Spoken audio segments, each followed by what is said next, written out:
So you see how like I gave myself instructions, right? So I'm like, okay, well, the goal is to draw like a hooded eye, so possibly a male. So my goal is to accomplish that goal.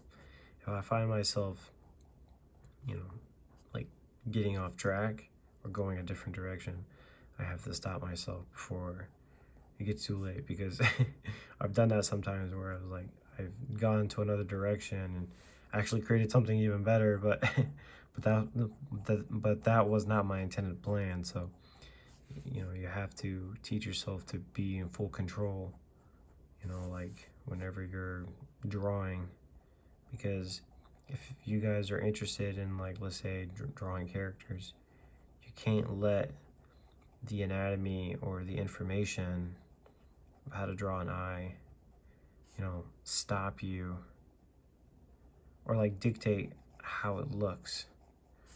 I mean, yes, the information is there and it's helpful and it's useful.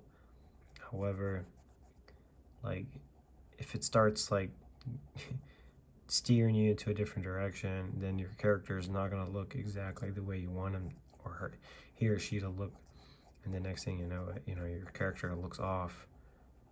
So try like being in control of what your character looks like. That's the hard part. Like when you learn realism, you learn the fundamentals, you learn the anatomy, right? It's like, oh, okay, cool. I can draw realistic now. Now the hard part is like, all right, now I gotta take the information that I've learned and like, find ways to unlearn it. Not unlearn it, but more like not use it at certain, you know, situations.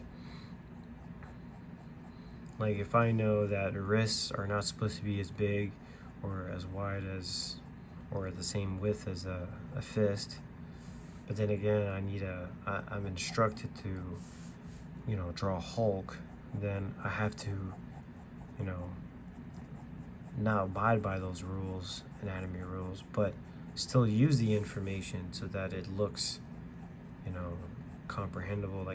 Like somebody could look at that and be like, that makes sense, even though it's not. You know what I'm saying? So make sure you are in control on you're in control of your palette. You're in control of your tools. You're in control of the information you've learned.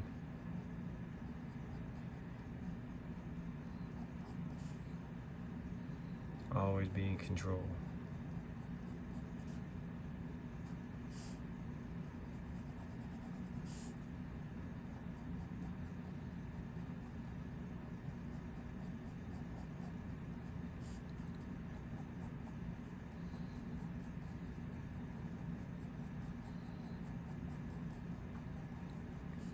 So males with eyes that are hooded have like very few distance between the eyeball and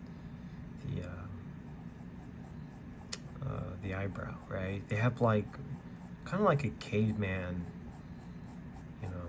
look to their eyebrows, just because their eyebrows are very like boxy, very solid. I can't speak in that manner. My eyes are not like that. I have my lids. You can see my lids, but I have friends who do have this feature, and it's very interesting. Like whenever you talk to people, especially if you're an artist, you find yourself observing your friends, like characteristics.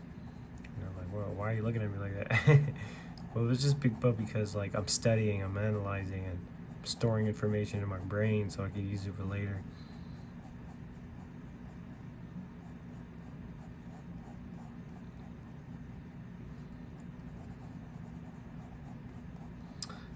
So as you can see, like I'm not following any, you know, I'm not following any like I draw this and I draw this. Like I just kind of go with the flow, you know. It's like when you go to a job, you're shadowing, somebody that's training you, right? And you learn their ways, and when you're finally on your own, you get to like take everything that they've taught you, create your own way of doing things, right? It's the same thing, right? So you learn the eye, you learn how to draw an eye, you learn the step-by-step process, just so that it's designed like that so that it makes sense, right? It helps you make sense of the eye. It's a really good way of teaching. And then when you learn the information and you've mastered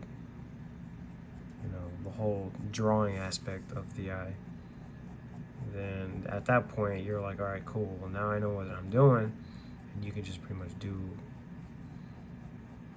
what you tell yourself to do. Like, you pretty much do what you want. Sometimes I jump right into shading before I get to the iris. Sometimes I do, sometimes I don't. It just depends on how I'm feeling or what direction I want to go. Sometimes I make bad choices and then I have to like scratch the whole thing.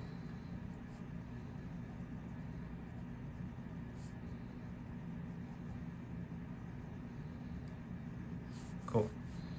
Alright, so this is looking pretty good so far. I want to do a nice light tone here. So this is all shadows and dark. Just really lightly. And what I'm doing here is creating a skin tone so that it appears darker than the eyeball. My advice, don't do it in here. This is always going to be like pink area. And that's going to be like in grayscale, pretty much like the same tone as of the white.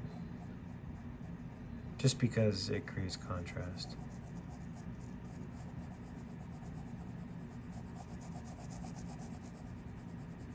See, darker, lighter. All right, before I get into all this, let me just do the iris.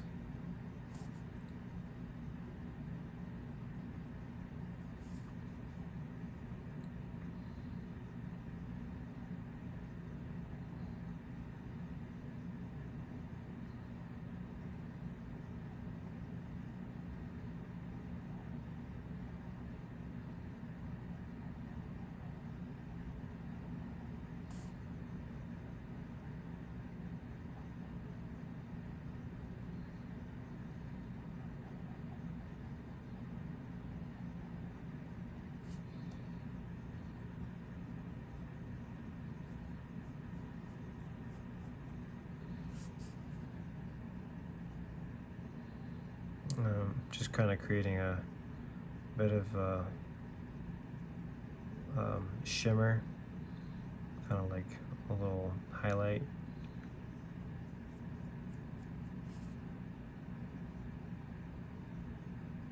Be careful, because like sometimes your pencil will have like a really sharp edge. You end up marking a darker line than you intended to. So always rotate your pencil when you're drawing until you feel a nice soft.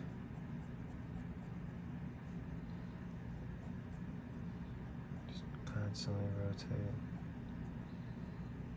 See, man.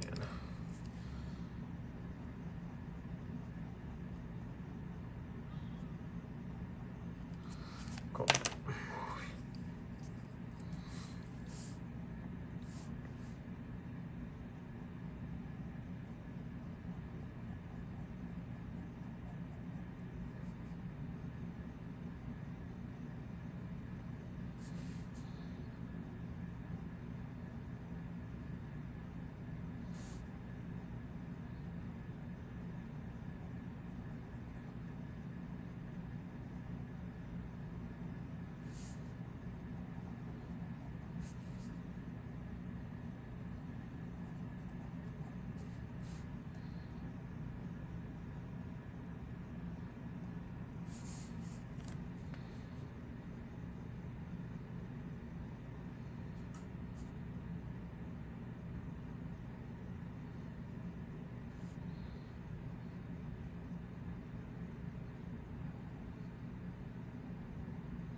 Let's give this guy some bright blue eyes.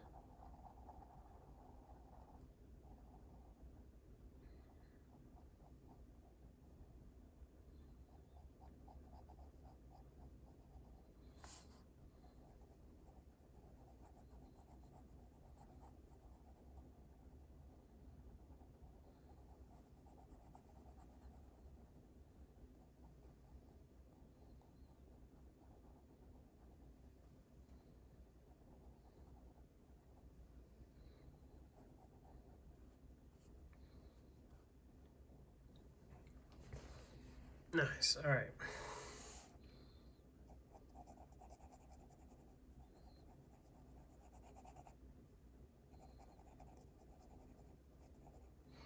All right. So let's draw another one.